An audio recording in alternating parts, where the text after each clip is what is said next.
एक खूबसूरत मैदान की। और यहीं पे रहते हैं हमारी कहानी के दो मेन कैरेक्टर्स। दोनों पक्षी हैं, पर जैसे उनके पंखों के रंग अलग अलग है ना, वैसे ही उनका स्वभाव भी जमीन आसमान का फर्क है। तो एक तरफ है कोयल। उसकी आवाज इतनी मीठी है, इतनी सुरीली कि जब वो गाती है तो मानो पूरा जंगल थमसा जाता है। वो बस अपनी कला में ही खोई रहती है। और दूसरी तरफ है हमारा कबूतर। अब वो अपनी आवाज के लिए तो नहीं, पर अपने दयालु दिल के लिए जरूर जाना जाता है। हमेशा किसी ना किसी की मदद में लगा रहता है। मतलब एक की खूबसूरती उसकी कला में है तो दूसरे की उसके काम में। लेकिन कहानी में एक मोड़ आता है। एक दिन कोयल कुछ अजीब सा देखती है। वो नोटिस करती है कि कबूतर रोज बिल्कुल एक ही समय पर कहीं उड़कर जाता है और थोड़ी देर में वापस आ जाता है। अब ये क्या राज है? ये बात कोयल के लिए एक पहेली बन जाती है। और ये सवाल उसके दिमाग में घूमने लगता है।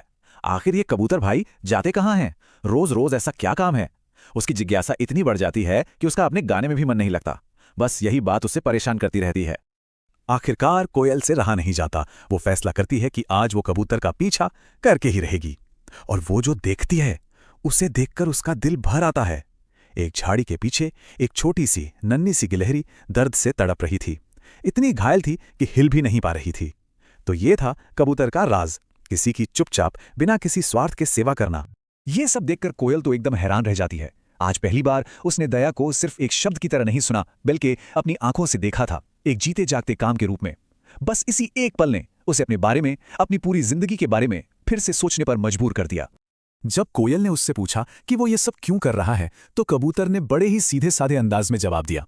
बोला, जो खुद अपने पैरों पर खड़ा नहीं हो सकता, उसकी मदद करना तो मेरा फर्ज है। देखिए, उसके लिए ये कोई बहुत बड़ा काम नहीं था, बस एक सीधी सी जिम्मेदारी थी, और शायद यही तो सच्ची दया है। और बस यही वो पल था जब कोयल को अपनी कमी का एहसास हुआ। वो सोचने लगी, मैं तो बस दिन भर गाती रहती हूँ, मैंने तो कभी किसी की मदद करने के बारे में सोचा तक नहीं। उसकी आवाज बेशक बहुत सुंदर थी, पर कबूतर के काम, वो तो किसी की जान बचा रहे थे। ये एहसास कोयल को अंदर तक बदल देता है। अब वो सिर्फ एक सिंगर नहीं रहना चाहती, वो एक हेल्पर भी बनना चाहती है। तो अब ये कहानी दो अलग अलग पक्षियों की नहीं रही, बल्कि एक साथ मिलकर गाए जाने वाले दया के एक नए गीत की बन गई। और बस बदलाव शुरू हो जाता है। कोयल ठान लेती है कि वो भी मदद करेगी। अब वो दोनों एक टीम बन जाते हैं। रोज साथ मिलकर गिलहरी के लिए खाना लाते, उसकी देखभाल करते। और पता है क्या? उनकी ये मेहनत रंग लाती है। कुछ ही दिनों में गिलहरी ठीक होकर फिर से खेलने कूदने लगती है। इस पूरे एक्सपीरियंस ने कोयल को जिंदगी का सबसे बड़ा सबक सिखाया। उसने सोचा, आज मुझे समझ आया कि कोई सिर्फ मीठी आवाज से सुंदर नहीं बनता, असली सुंदरता तो मीठे दिल से होती है। और सही मायनों में यही इस कहानी का सार है। और कहानी का जो सबसे प्यारा मैसेज है, वो आता है उस नन्ही गिलहरी की तरफ से, जो अब खुशी से फुदक रही है। वो कहती है, और दया, दया ही तो सबसे बड़ा गीत है। अब इससे ज्यादा सच्ची और पावरफुल बात और क्या ही होगी, है ना?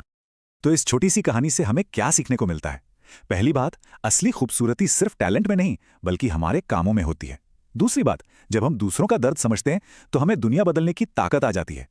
और हाँ, सच्ची दोस्ती की नींव भी तो एक दूसरे के प्रति दया पर ही टिकी होती है। और सबसे जरूरी बात ये कि दया के छोटे छोटे काम भी मिलकर एक बहुत खूबसूरत गीत बना सकते हैं।